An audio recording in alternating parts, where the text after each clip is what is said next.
El Señor esté con ustedes. Proclamación del Santo Evangelio según San Juan.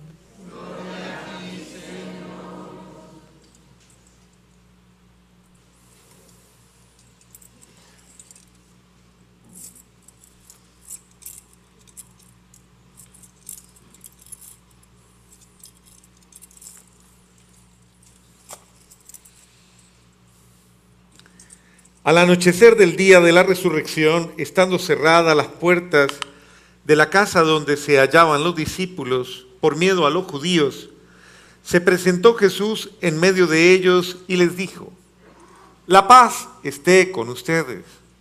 Dicho esto, les mostró las manos y el costado. Cuando los discípulos vieron al Señor, se llenaron de alegría. De nuevo les dijo Jesús: la paz sea con ustedes. Como el Padre me ha enviado, así también los envío yo. Después de decir esto, sopló sobre ellos y les dijo: reciban el Espíritu Santo. A los que les perdonen los pecados, les quedarán perdonados. Y a los que no se los perdonen, les quedarán sin perdonar. Tomás, uno de los 12, a quien llamaban el gemelo, no estaba con ellos cuando vino Jesús, y los otros discípulos le decían: hemos visto al Señor. Pero él les contestó: si no veo en sus manos la señal de los clavos, y si no meto mi dedo en los agujeros de los clavos, y no meto mi mano en su costado, no creeré.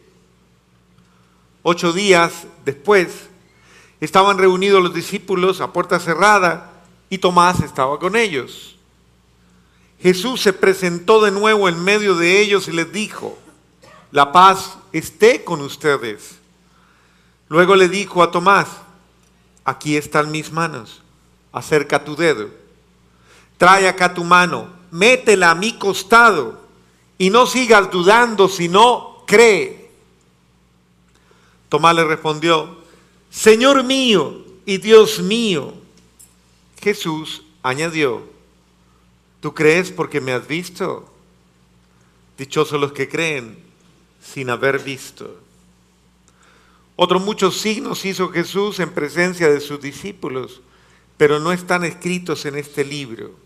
Se escribieron estos para que ustedes crean que Jesús es el Mesías, el Hijo de Dios, y para que creyendo tengan vida en su nombre. Palabra del Señor. Gloria a ti, Señor Jesús.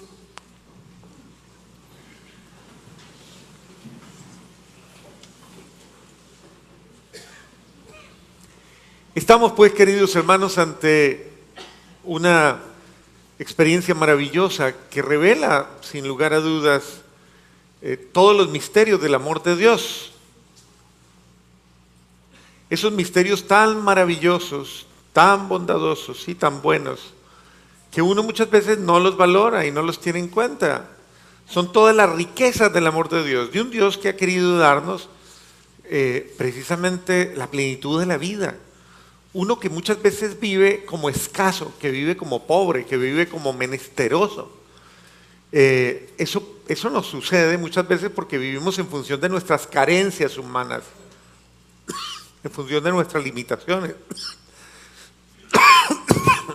Y una gran mayoría de las veces en función de nuestro pecado.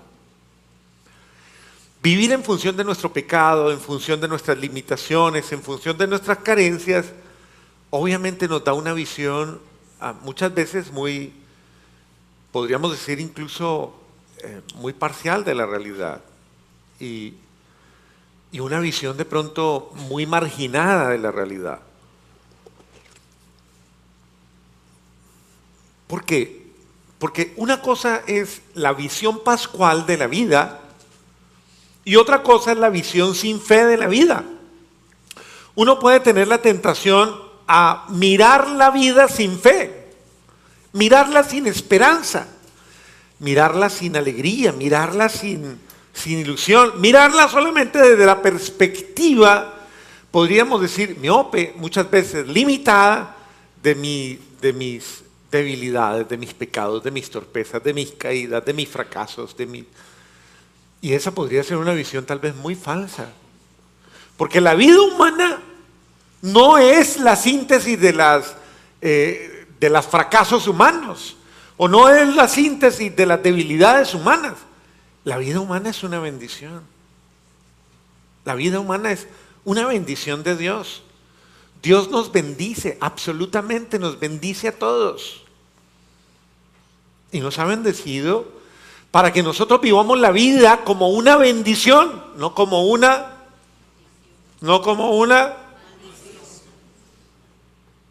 Pregúntale al de al lado, ¿su vida es una bendición? Pregúntele a ver, ¿qué le dice? ¿Qué dice?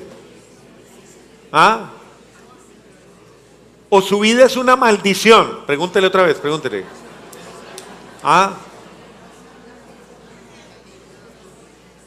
Porque muchos podrían pensar esto y no solamente lo expresan, incluso dicen, ¡ay, qué vida la mía! ¡Qué desgracia! Muchos hasta le dicen al otro o a la otra, ¡qué desgracia haberlo tenido a usted como marido tantos años! ¡Qué desgracia usted, señora tan cansona que ya me tiene harto!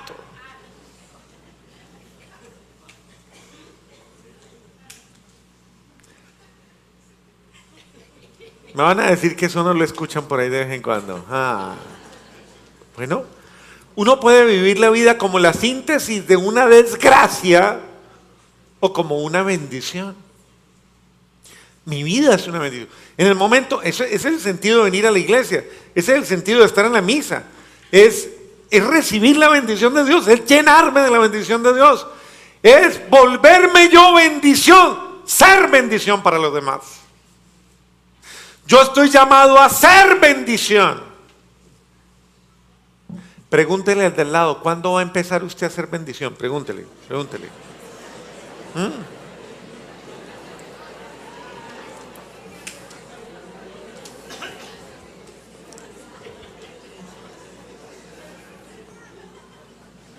Porque si no, el otro se me puede volver un problema.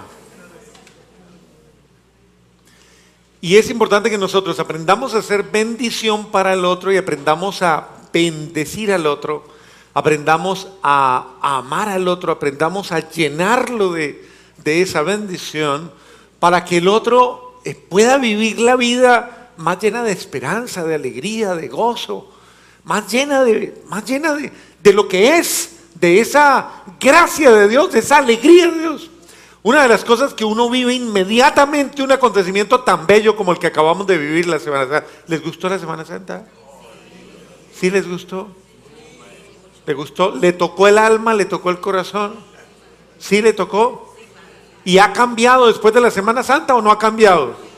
¿Sí ha cambiado? ¿Seguro? ¿A quién le consta que usted cambió? ¿A quién?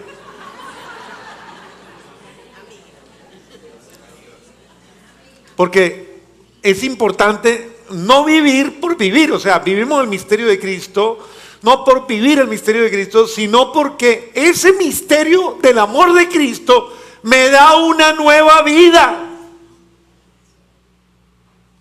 Todo el que vive el misterio de Dios comienza a vivir esa nueva experiencia que Jesús le prometió a Nicodemo.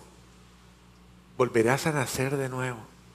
Si usted vivió la Semana Santa como la debe vivir, con espíritu de verdad, de penitencia, con un espíritu de conversión, con un espíritu de corrección y de cambio, y usted llegó a la Pascua y ha vivido la Pascua con ese espíritu de gratitud, con ese espíritu de alegría, de gozo y de esperanza, yo estoy convencido que usted en este momento tiene que experimentar en usted que su vida ha cambiado, su vida está mejor, que hay un espíritu nuevo en usted, que hay una gracia especial en usted. ¿No le ha pasado así? ¿No ha sentido nada? ¿Quiere que le repitamos la Semana Santa otra vez?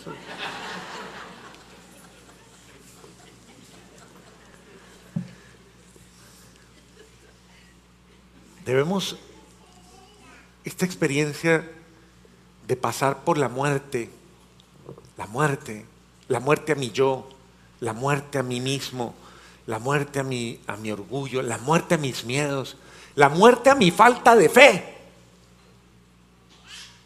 Porque yo tengo que morir a mi falta de fe, o sea, tengo que renunciar a ese hombre lleno de dudas, a ese ser humano lleno de dudas, a toda hora, que no creo en nada ni en nadie, para nacer a un hombre creyente, a una persona creyente. Mire lo que le sucede a Tomás. Todos los signos que ha recibido, todas las manifestaciones, todo lo que vio antes, todo lo que fue testigo. Y sin embargo llevaba en su mente y en corazón la negación. Hay gente que vive en negación. Que uno le dice, ve, hagamos, eso no se puede. Pero mire, no, eso no se puede. Y a toda hora dice, hágalo a ver si puede, hágalo a ver. Cuando pueda me avisa. Es decir, les gusta ver el milagro ya hecho, pero no hacer el proceso del milagro. El proceso del milagro es creerlo, pedirlo, rogarlo, esperarlo, anhelarlo. Es decir, clamarlo, suplicarlo. Y el milagro viene por bendición de Dios, por gracia de Dios. Pero qué bueno es cuando uno siente y dice, bendito sea Dios que creí. Bendito sea Dios que más allá del dolor o más allá de la confusión me mantuve firme. Bendito sea Dios porque tú no me defraudaste, Señor. Cumpliste tu palabra en mi vida. Entonces, esta nueva experiencia pascual está dirigida precisamente a introducirnos en una fe madura, en una fe de creyentes verdaderos, en la certeza. Nos mata la duda, nos mata podríamos decir, la incredulidad nos mata. El que tú ya no creas ni en lo que rezas, que usted ya no crea en una vida nueva, ya no cree ni en usted, que usted ya no crea verdaderamente, que no tenga esa experiencia amplia, maravillosa, de una vida nueva que Dios le da, que usted no crea que puede cambiar. Pregúntele al de al lado, ¿usted cree que puede cambiar? Pregúntele. ¿Usted cree que puede cambiar? ¿Sí? ¿Qué le dijo? ¿No? ¿Usted cree que puede cambiar o no? Pregúntele ahora, entonces, ¿por qué no cambia?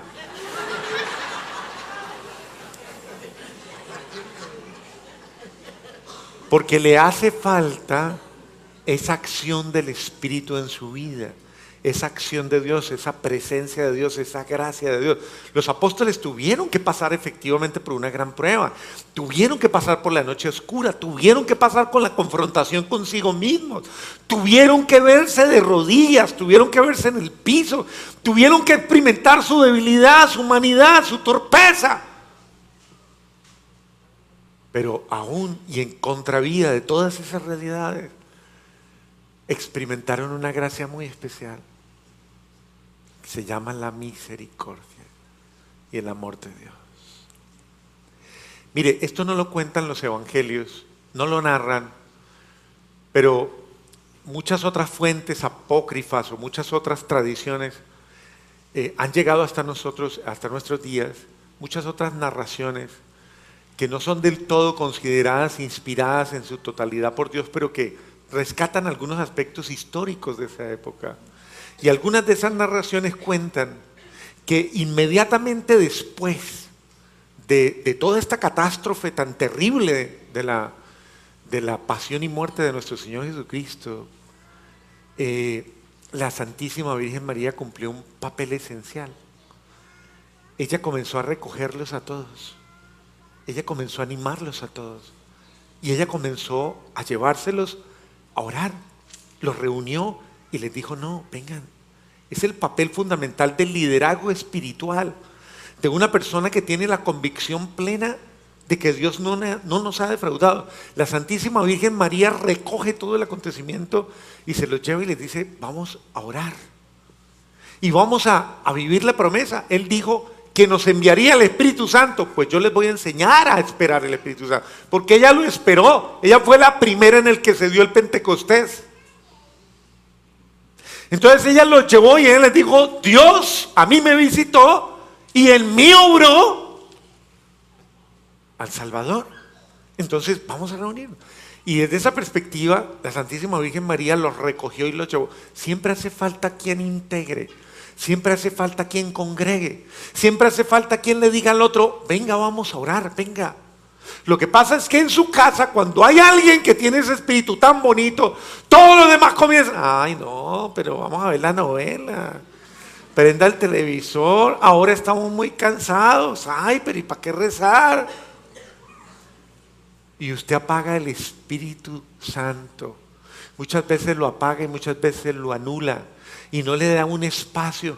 Si usted fuera más abierto al Espíritu Santo, Dios actuaría más en usted y se manifestaría más en su vida y obraría más bendiciones en su vida. Pero usted no lo hace. En conciencia, ¿cuántas veces usted verdaderamente se reúne con su familia a orar? En conciencia. ¿Cada cuánto? Por lo general muchos lo hacen cuando se muere alguno. O cuando están en un problema terrible. Y tenemos que aprender a tener una fe de tal calidad que alimente las realidades dolorosas de los otros, duras de los otros.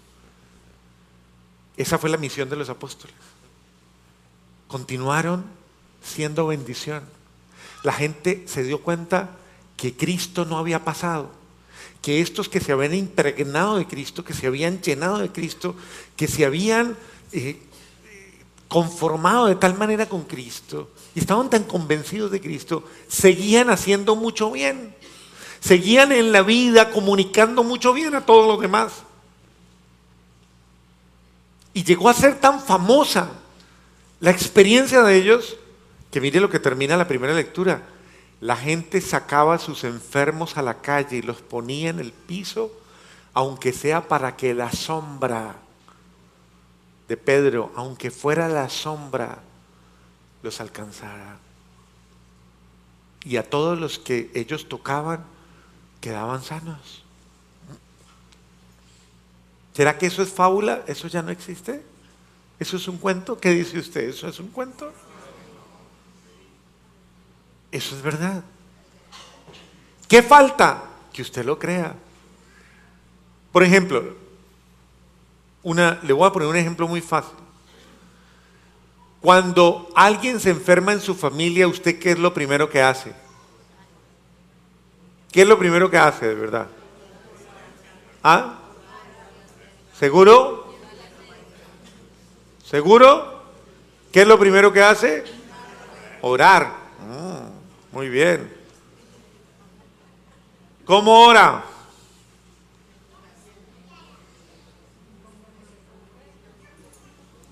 Lo primero que tiene que hacer es creer en la presencia de Dios en usted y decirle, por ejemplo, a su esposo que tiene ese dolor de barriga, mientras llega el médico o mientras llega cualquier asistencia, yo voy a orar por usted y le voy a imponer la mano. Muchas otras veces le ha puesto la mano de alguna otra manera, pero ahora le voy a imponer la mano en fe. En el nombre de Cristo Jesús, voy a orar por usted. Mire, yo les voy a contar una cosa que a mí me pasó hace muchos años. Un día estábamos en mi casa y yo estaba trabajando en el patio de la casa, teníamos una microempresa ahí en la casa. Y yo estaba trabajando atrás y mi mamá llegó precisamente del médico. Ella llegó temprano, se sentó a desayunar, yo seguí trabajando después de que la saludé y en un momento determinado comencé a escuchar los gritos de mis hermanos, mamá, mamá, mamá. Yo salí corriendo Y ya mis hermanos habían levantado a mi mamá y la habían metido al cuarto y la tenían ahí acostadita. Entonces, todos desesperados salieron gritando y uno de mis hermanos dijo, vamos a buscar un taxi. Y se fue todo el mundo. Y yo me quedé solo con mi mamá. Ella estaba respirando muy angustiosamente y en un momento determinado hizo ¡plup! Y entonces yo le dije al Señor, no me vaya a hacer esta embarrada, hermano, esto sí no me la haga. No, Señor.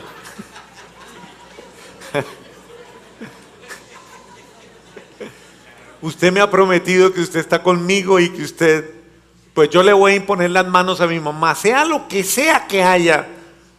Usted lo ha prometido, Señor, en su nombre yo pongo las manos a mi mamá y bendigo lo que le esté pasando en este momento. Y bendigo, Señor, y me puse en oración hasta que ellos llegaron. Cuando ellos llegaron, llegó la ambulancia, llegó todo, se la llevaron. Luego fuimos, obviamente cuando ya salió de la intervención quirúrgica, el médico nos dijo qué le había pasado. Ella tenía una tromboflebitis, y ustedes saben que eso es gravísimo, se desprendió uno de esos trombos y le causó un tromboembolismo pulmonar. Eso produce un infarto fulminante, es mortal. Y el médico le dice a mi mamá, yo no sé usted por qué está viva, porque el trombo era de tal grande, de tal tamaño, que usted debió morir inmediatamente. Para mí sí lo fue.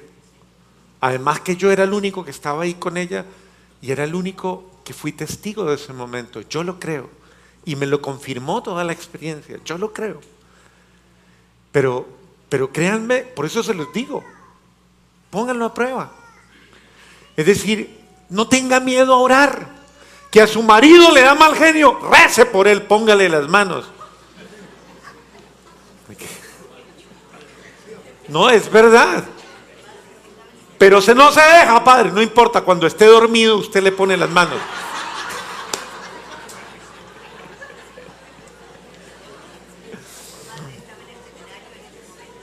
Y a su mujer también, no, mija, no era ni cura ni nada, yo era de los grupos de jóvenes, un muchacho como ellos, o sea, simplemente en los grupos de jóvenes.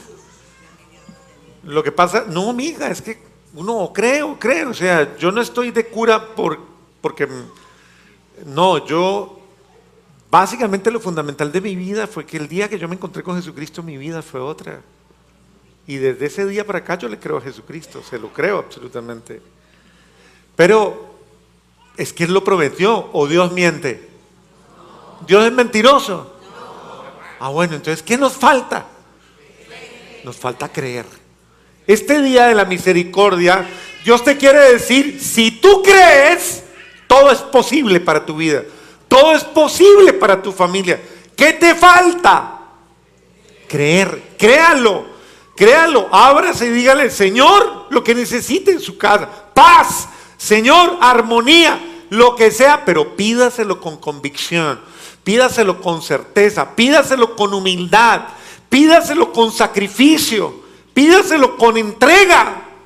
Dígale, Señor, pero soy fiel a ti, quiero ser fiel a ti. O sea, quiero amarte en todos los detalles de mi vida. O sea, no quiero simplemente el milagrito.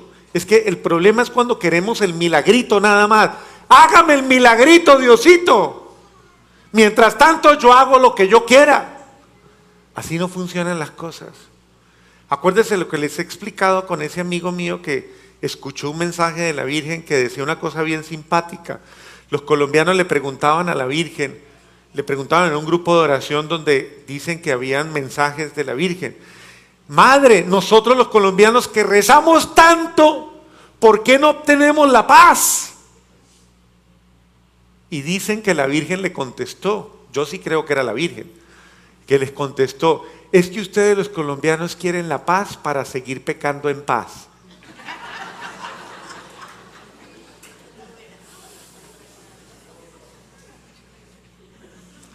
O sea, usted quiere el milagro, no para cambiar de vida, sino para seguir siendo igual. El Señor quiere obrar el milagro en tu vida, pero no para que tengas una vida desordenada, una vida oscura, una vida ténebre, una vida... No, sino para que cambies de vida, para que toda tu vida se llene de la acción de Dios. Dios quiere darte el milagro, pero el milagro más grande que existe, el milagro más pleno que existe, el más maravilloso que existe, es que tu alma, tu corazón, tu mente, tu espíritu se llenen de Dios. Porque si todo tu ser se llena de Dios, todo es posible para el que cree. Todo es posible. Así que, querido hermano, estamos llamados en este día de la misericordia a permitir que Dios llene mi vida, llene mi corazón, llene mi alma, para que llenándolo yo sea una bendición para todos mis hermanos.